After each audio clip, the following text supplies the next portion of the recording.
Hey, how's it going? Hope all is fantastic. Wonderful. Today we're going to talk about sea creatures. How terrifying the ocean is. What do you think? Comments down below. Anyway, history is riddled with sea monsters of old, and however myth and legend may come upon it, these are 10 real-life examples of when fighting forces of the world were pitted against beasts from the depth of the ocean. Exciting. So grab your popcorn, grab your smoothie, grab your sushi, whatever have you, and let's enjoy.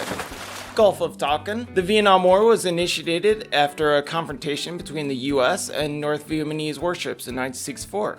At the center of this complex interaction was the USS Maddox. One night, 380 shells were fired, and several depth charges were dropped to destroy North Vietnamese torpedo boats. However, air support reported seeing no boats at all. Were they blind? Let's go on. A sonar engineer recounted the events of the night to a marine biologist, Todd Newberry, in 1966. Objects on the radar appeared as torpedoes, but they acted very strangely, as though they had a mind of their own. Creepy. Newberry's theory was that these were rare animals known as pyramids, or pyrosums. Pyrosums are an organism made of thousands of individuals, creating a large floating structure. See-through in nature and up to 60 feet in length. Imagine a giant tube-like jellyfish without any tentacles. Creepy, unless you add peanut butter to it. Not only do they appear on sonar, but they can also be seen at a distance by the bright light that they emit. This is what gives the name pyrosums, which means fire body. How hot they are. This accounts for the reports of lights on the fateful evening, which were confused in enemy cockpits and searchlights as well. Unfortunate for them.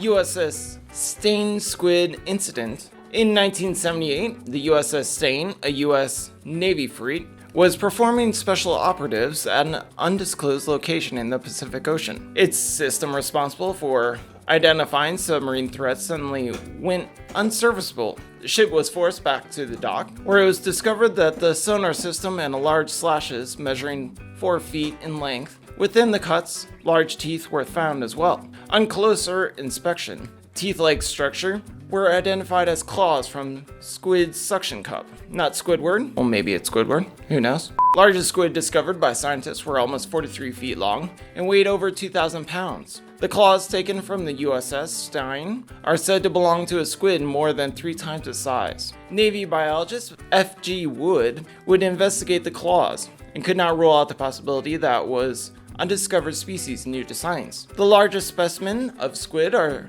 hunted by sperm whales, and these whales are frequently observed in large wounds and scars. Damages similar to the sonar system. These two animals readily fight one another, so this giant squid may have taken the ship for a whale. It may need some glasses after this outbreak of fighting and so forth.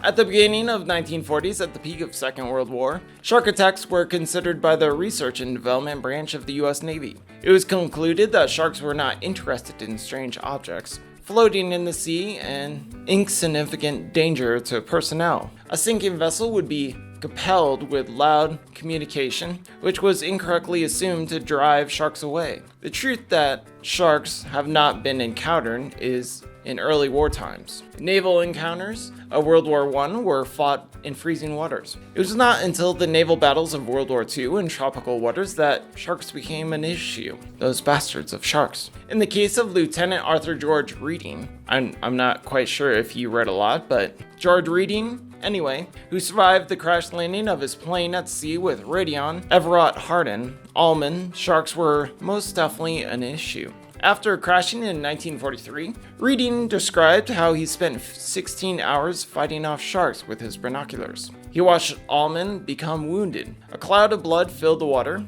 and 5 sharks repeatedly attacked him, tearing apart his leg. While Reading tried to keep his companion afloat, lashing out with his binoculars, he was struck by a tail, breaking his jaw. They were separated, unfortunately, and Allman was overcome and killed. I guess he wasn't an almond joy. The U.S. Annapolis was a U.S. Navy cruiser that was sent on a mission in 1945 to deliver enriched uranium for the atomic bomb, Little Boy. After completing its mission, it departed for the Philippines carrying a crew of 1,195. Shortly after midnight, it crossed paths with a Japanese sub, which fired upon and sank the ship in 12 minutes. 300 sailors went down with the ship, leaving the remaining crew of 900 adrift in the open ocean. How scary it must have been. Unfortunately for those lucky enough to survive the initial attack, this was just the beginning of their problems at sea. Hundreds of sharks were drawn to the wreckage by the noise of the explosions, scent of the blood, and the thrashing of the bodies in the water. After picking off the dead and wounded, they began attacking the survivors, Yugo sharks. Using whatever they had handy, the sailors fought off constant attacks from oceanic white-tip sharks for 3.5 days before they were rescued. Before dehydration, exposure, and some sailors choosing suicide rather than face sharks, only 316 remained when the rescue boats arrived. If you do the math, that's a lot of dead people, a lot of shark food.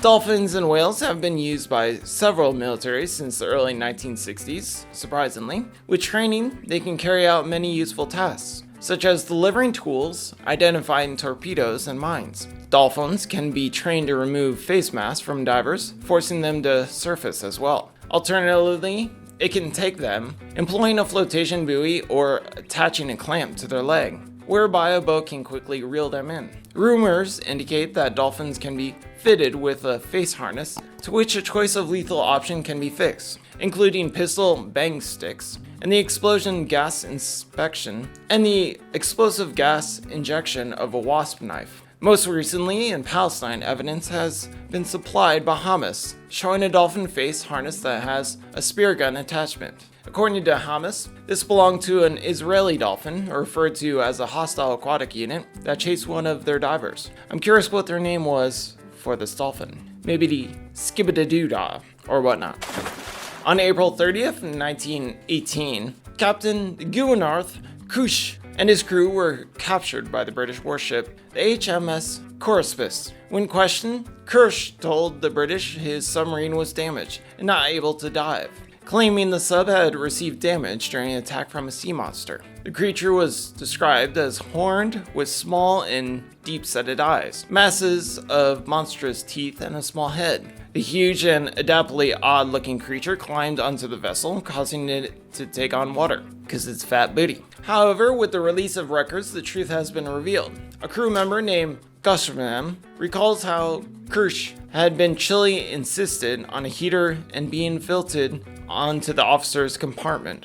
This required running cabling from the sub through the main hatch, which meant it could no longer be properly sealed. When the battleship of a British warship was sighted, the hatch was ordered shut, and the sub was put into a dive. Unfortunately, the hatch immediately failed, filling the U-boat with seawater. It caused the sub to resurface, leaving the crew no choice but to surrender, and thus the sea monster was born, out of shame and incompetence. You go, boys.